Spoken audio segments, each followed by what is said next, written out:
What's your first response when someone wrongs you? Do you shout out whatever pops in your head? Hey, look where you're going! Or maybe you keep your mouth shut and just give them a glare that could wilt daisies. You might even spend your afternoon thinking up creative ways to get back at them. I could totally empty the ketchup bottle and put in hot sauce, and they'll totally burn their mouth when they eat a burger. Yeah. When you get hurt, it's really easy to hold on to the pain, sometimes for days or months or even years. You just want to see them pay for what they did. But it's like allowing a bad seed to take root. And if you don't dig out the hurt, it can turn into deeply rooted bitterness. Trouble is, holding on to pain doesn't hurt them. It hurts you. That's where forgiveness comes in. Forgiveness is deciding that someone who has wronged you doesn't have to pay. It is not saying that what that person did is okay, but it says that you're giving payback to God. Forgiveness is a decision and also a process.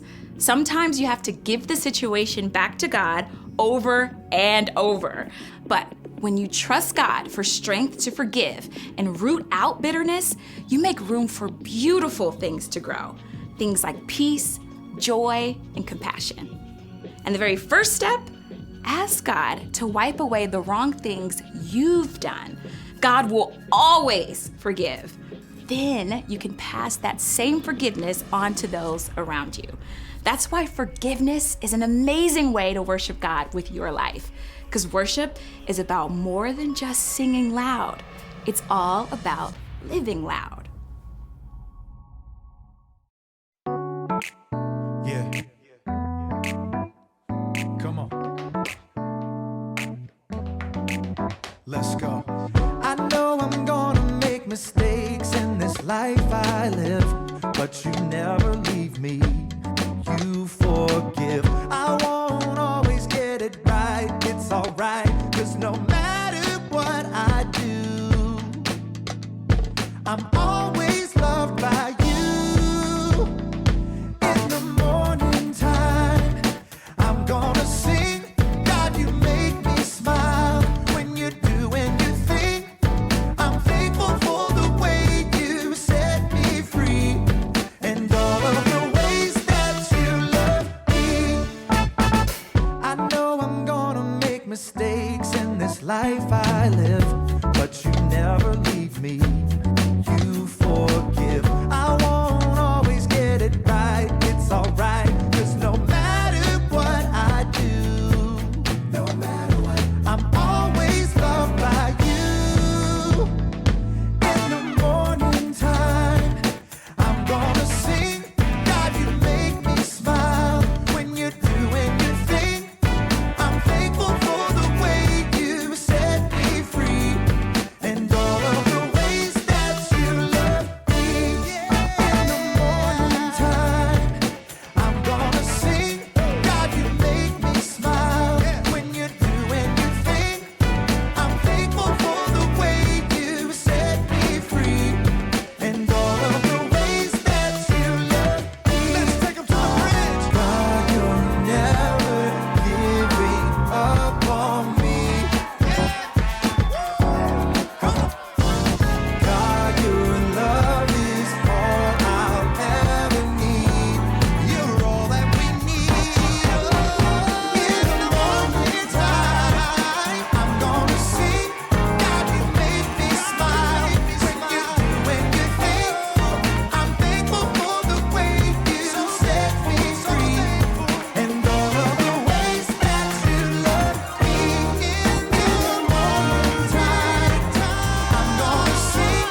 Welcome to Story Lab.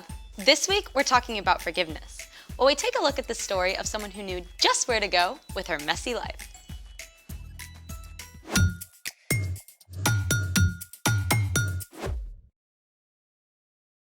Hey, I'm Skylar. And I'm Sebastian. We're talking about forgiveness, which is deciding that someone who has wronged you doesn't have to pay.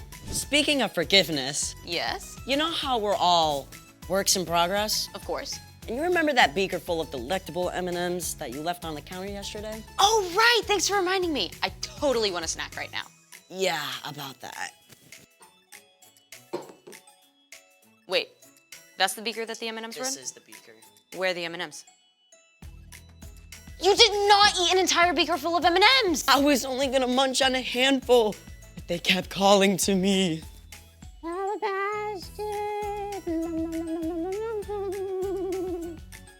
I cannot believe you ate all of my M&Ms. I feel terrible. Bet your stomach did too. True story. I'm really, really sorry. I'll get you some more. I forgive you. Thank you.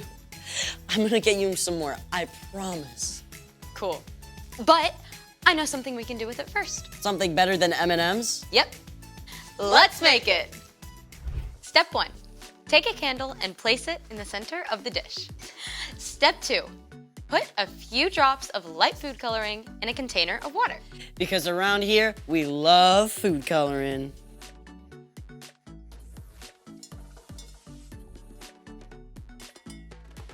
Then, pour the water in a shallow glass dish until it just covers the bottom.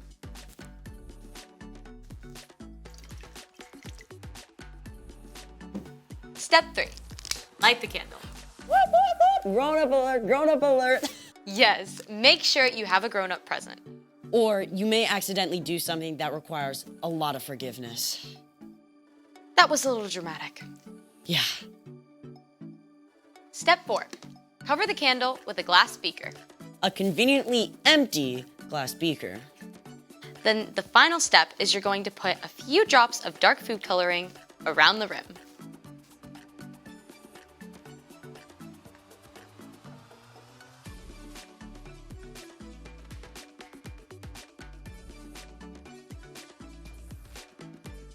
What's with the water?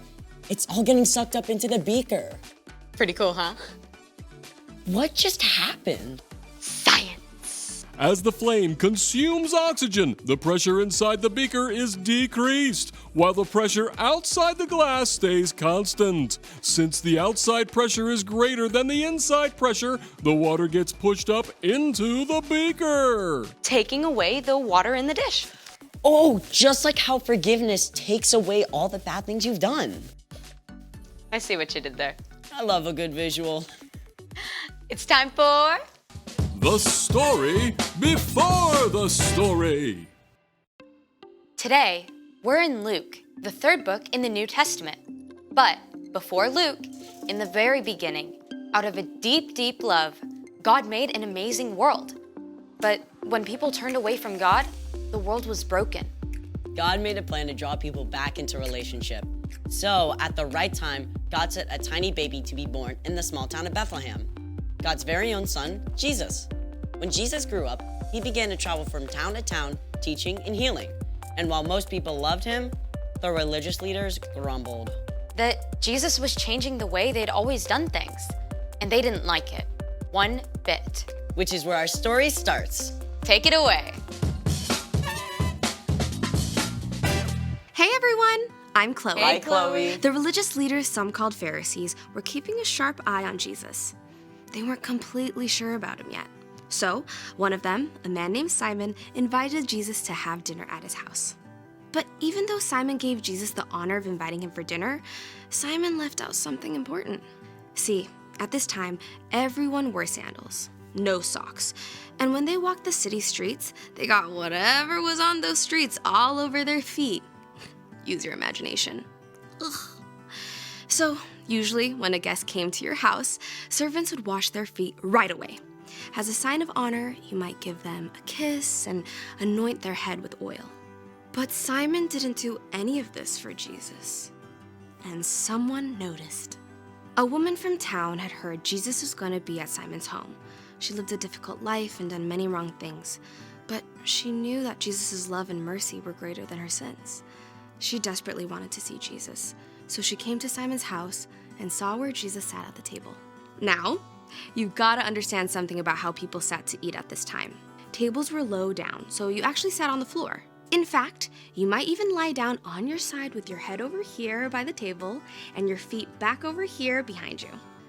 The woman had bought an expensive container of perfume to pour on Jesus' feet as a sign of love and honor.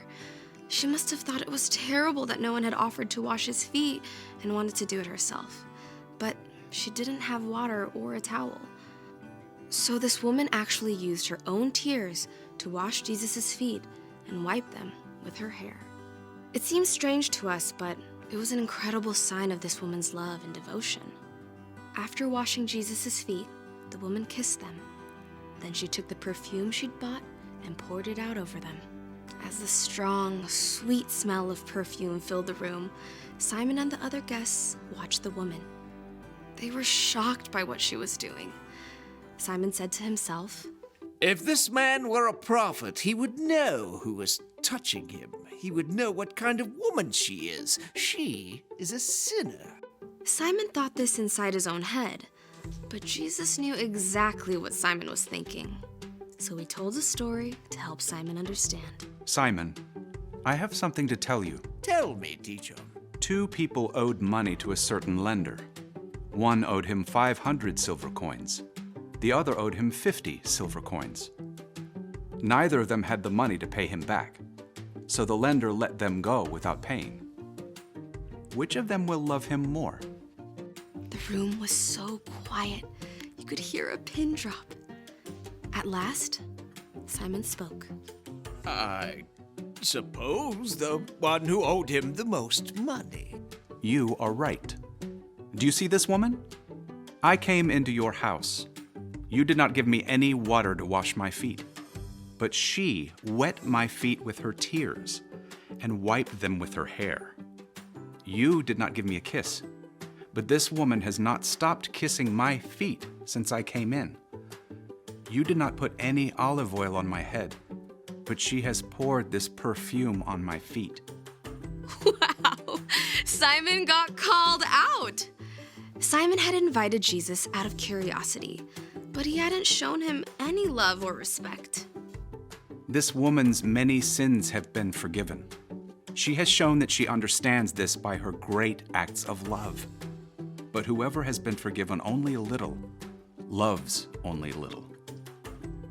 Your sins are forgiven.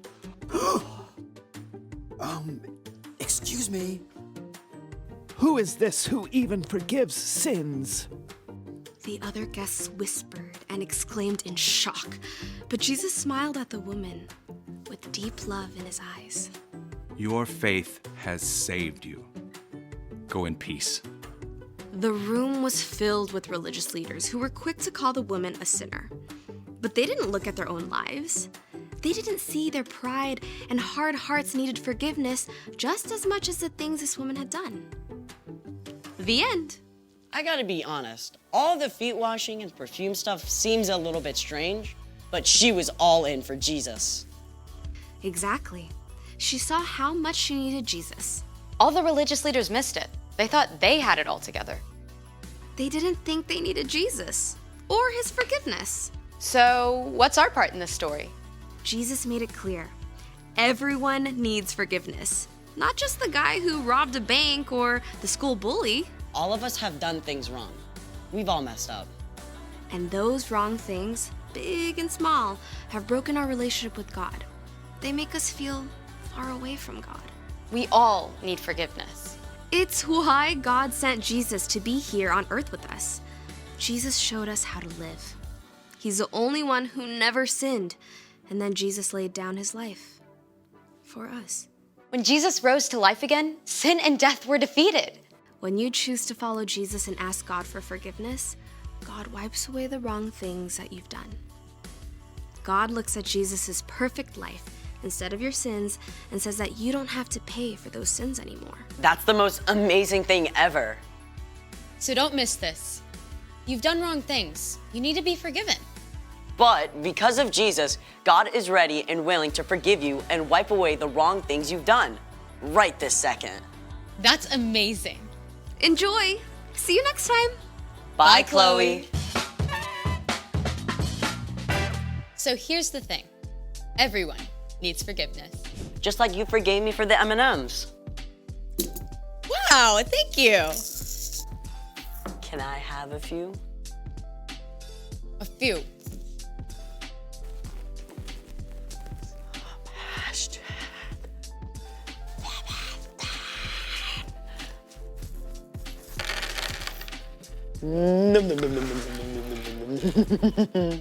Okay. Thanks for joining us in the Story Lab. See you next time.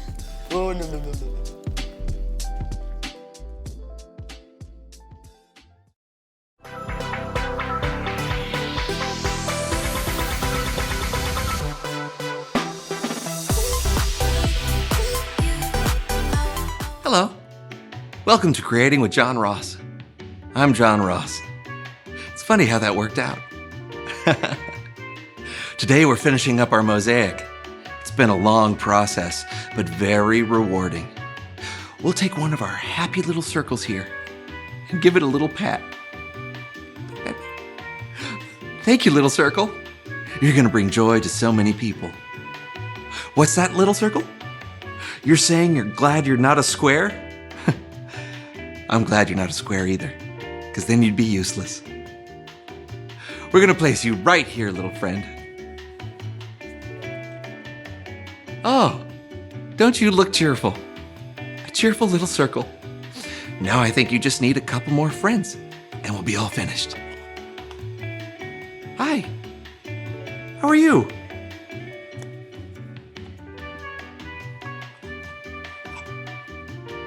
Oh, you're very round today.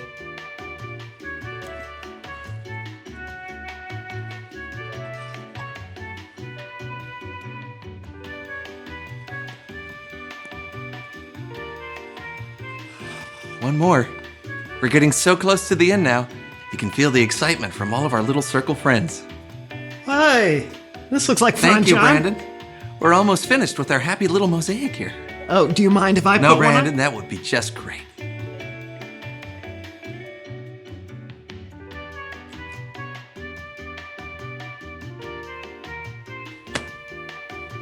There. That looks happy.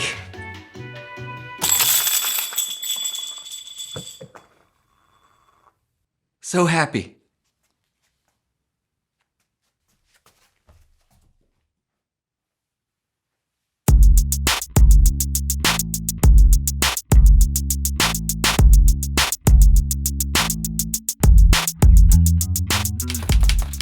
Glimpses of Me by John.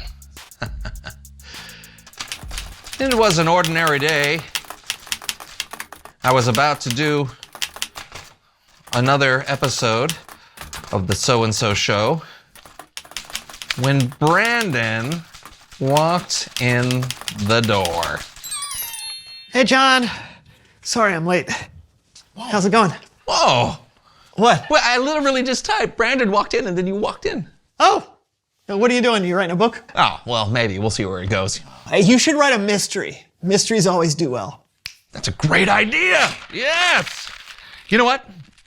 I'll write one of those classic mysteries, you know, from the 1940s. You know, something a little more old, you know, so that it... Brandon? Okay. It was a dark and stormy night. Whoa. Brandon walked in through the door. Hiya, John. What's cracking? He took one step and tripped on a roller skate. What? What are you talking about? What? What in the world? Who put this there? Why, I oughta.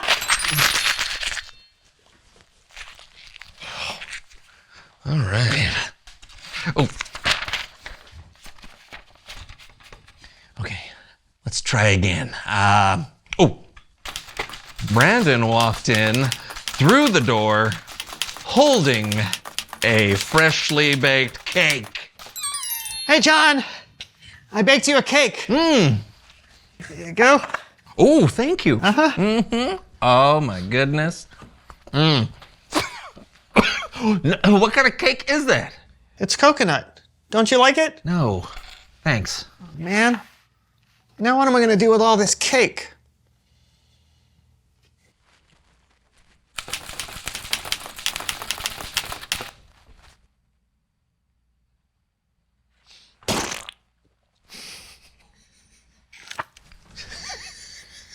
Why did I do that? Who can say? I baked you a cake. It's chocolate. Delicious, I bet. Mm-hmm. Thank you very much. I'll finish it later. Why? Have you got other plans? You better believe it.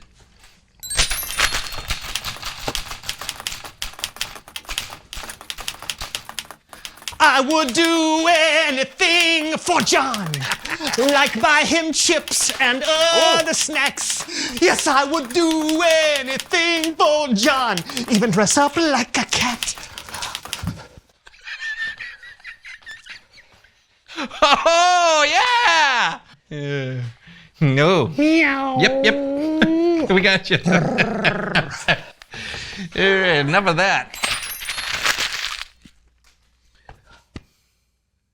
I don't know about you, John, but I am exhausted, and I have no idea why.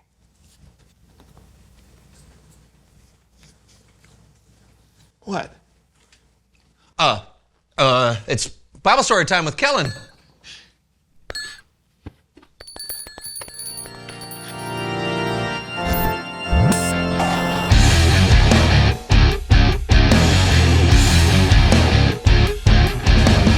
You guys have had an interesting day. Not really. Haven't done much. What have we done? You got a story for us today, Kellen? Of course. Seriously, I can't remember anything about this. Then take it away. You know, there's nothing like being given a do-over, a fresh start, a clean slate, which is what today's Bible story is all about. It is a story about when Jesus was invited to have dinner at a home of a Pharisee named Simon.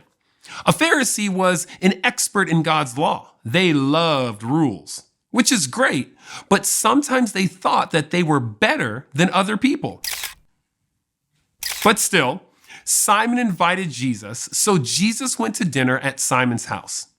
Now, there was a woman in town who had lived a sinful life. She heard Jesus was close by, so she went to the house, found Jesus, and did something a little unusual. She started to clean Jesus' feet. Well, I'm pretty sure they did not have vacuum cleaners, but the woman did sit on the floor and clean Jesus' dirty, sandaled feet. And not with a bowl of water and a washcloth. She washed Jesus' feet with her own tears and dried them with her own hair. Yep, you heard me right, with her own hair. And before you wonder if this was a common practice back then, it was not. She also kissed Jesus' feet and poured perfume on them. She was truly honored to be in the presence of Jesus. On the other hand, Simon was not okay with what he saw happening in his house. He said to himself, if Jesus really were a prophet, he'd know the woman touching him was a sinner. So, Jesus told Simon a story about two different people who owed a man money. One owed the man 50 coins, and one owed 500 coins. Neither person had enough money to pay the man back. So, the man let both people go without paying. So whether they owed 50 coins or 500 coins, they were off the hook. They were both forgiven. After the story, Jesus asked Simon, which of the two people would love the man more?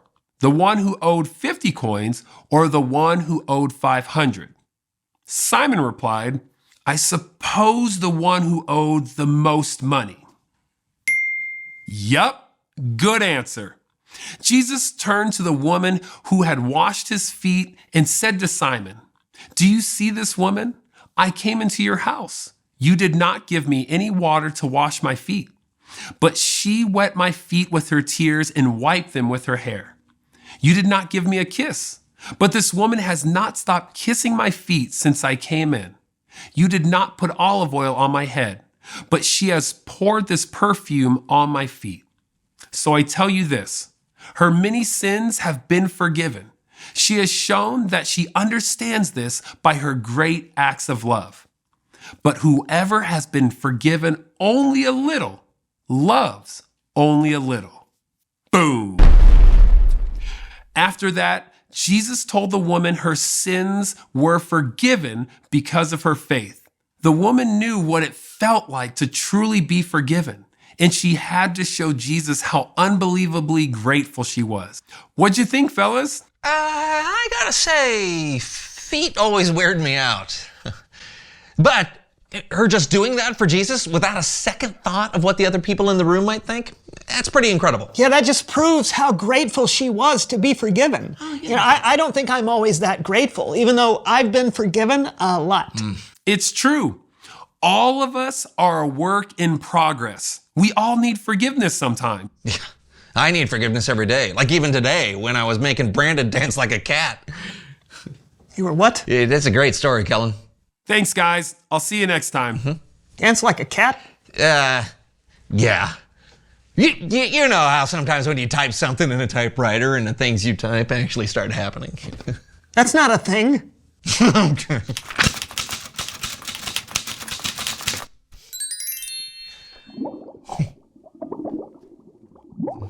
What? Reveal the question. Oh, hey, the question is, what does it feel like to be forgiven? Let's find out. Brandon, do you forgive me for having a little fun at your expense today? So weird. Yeah, I forgive you. It feels good. Totally. When you have something hanging over your head that you know you should ask forgiveness for, it really does weigh you down. And when that weight is lifted, it's an incredible feeling. Yeah, all of us should know what it feels like to be forgiven. When Jesus died on the cross, he paid the price for all of our sins. So be grateful for how loving and how forgiving God is. Yeah, and we'll see you next week for a brand new show. Let me see that thing. Uh-oh.